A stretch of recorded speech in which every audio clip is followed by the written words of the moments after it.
হ্যাঁ, ছোট্ট বন্ধুরা, কেমন আছো তোমরা?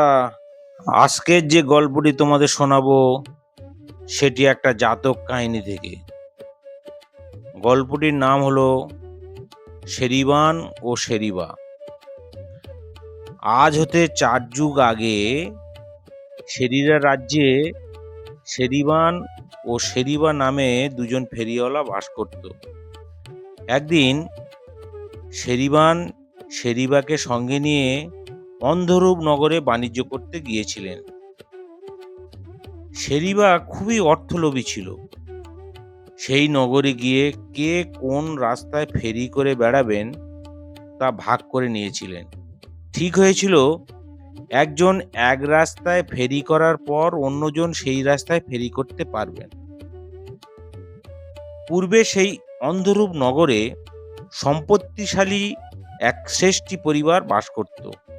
পরে লক্ষ্মী দেবীর কোপে পড়ে সেই পরিবার সব সম্পত্তি হারিয়ে নির্ধন হয়ে পড়ে। একে একে সেই পরিবারের পুরুষেরাও সব মারা যান। যে সময়ে শেরিবান সেই নগরে বাণিজ্য করতে যান, সেই সময় সেই শ্রেষ্ঠী পরিবারে মাত্র একটি বালিকা ও তার বৃদ্ধ পিতামহী জীবিত ছিলেন। তাঁরা অতি কষ্টে প্রতিবেশীদের বাড়িতে কাজকর্ম করে জীবিকা অর্জন করতেন।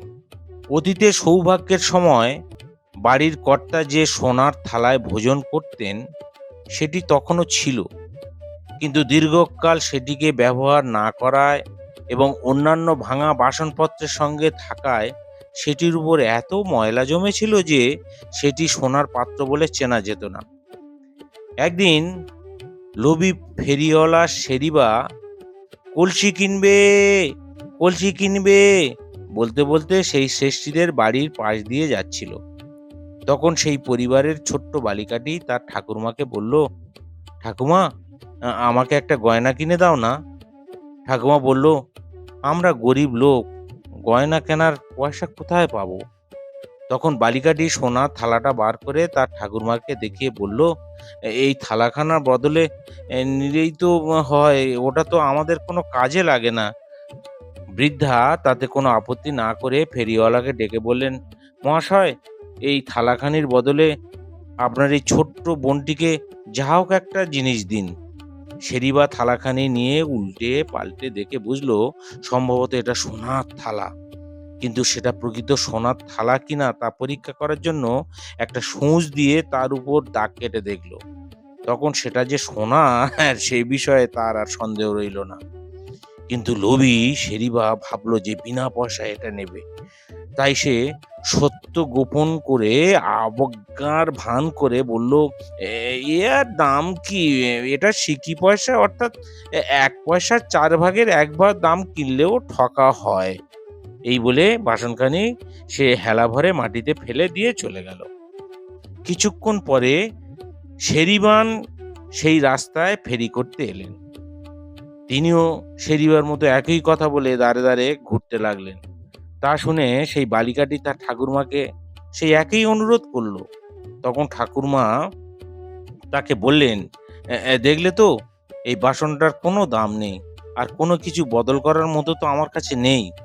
তখন বালিকাটি বলল, আগের ফেরিওয়ালা লোকটা ভালো নয় ঠাকুমা, তার কথাবার্তাও ভালো নয়, কিন্তু এই ফেরিওয়ালাটি খুব ভালো, এই লোকটিরও কথাও ভালো, এই হয়তো বাসনটা কিনতে পারে।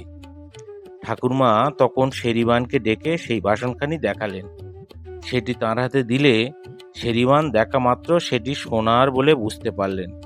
তিনি বললেন, মা, এর দাম তো অনেক, লক্ষ মুদ্রা, কিন্তু এত অর্থ তো আমার নেই। তার কথায় সন্তুষ্ট হয়ে বৃদ্ধা বললেন, এই মাত্র একজন ফেরিওয়ালা এসেছিল, সে বলল এর দাম 1 সিকিও হবে না। বোধহয় আপনার পুণ্য বলে এটি সোনা হয়ে গেছে। এটা আমরা আপনাকেই দেব, এর বিনিময়ে আপনার যা ইচ্ছে দিন। শেরিবানের কাছে তখন 500 রুপোর টাকা এবং ওই মূল্যের পণ্যদ্রব্য ছিল। তিনি তাহলে মাত্র 8টি টাকা এবং দাঁড়িপাল্লা ও থলেটি নিয়ে বাকি সব টাকা ও দ্রব্য বৃদ্ধাকে দিয়ে দিলেন। তারপর তিনি সেই সোনার থালাটি নিয়ে সোজা নদী তীরে চলে গেলেন। নদীর ঘাটে গিয়ে তিনি মাঝিকে ৮ টাকা দিয়ে তাকে তাড়াতাড়ি নদী পার করে দিতে বললেন। তিনি নৌকায় বসলে মাঝি নৌকা ছেড়ে দিল। এদিকে শেরিবা লোভ সামলাতে না পেরে শেঠজিদের বাড়িতে ফিরে এসে বলল, আপনাদের থালাটার বদলে কিছু একটা জিনিস না দিলে ভালো দেখায় না, আপনারা বরং থালাটা নিয়ে আসুন। তখন বৃদ্ধা বললেন, কিন্তু একটু আগে একজন সাধু ফেরিওয়ালা সেটি ১,০০০ টাকা দিয়ে নিয়ে গেছে, অথচ আপনি বলেছিলেন তার দাম সিকি পয়সাও নয়।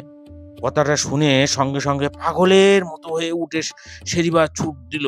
সে তার সব টাকা মালপত্র মাটিতে ছড়িয়ে ফেলে দিয়ে শুধু দাঁড়িপাল্লা নিয়ে ঘোরাতে ঘোরাতে রাস্তা দিয়ে যেতে যেতে বলতে লাগলো, আমার লক্ষ মুদ্রা সোনার থালাটা নিয়ে গেছে, আমার লক্ষ মুদ্রা সোনার থালাটা নিয়ে গেছে।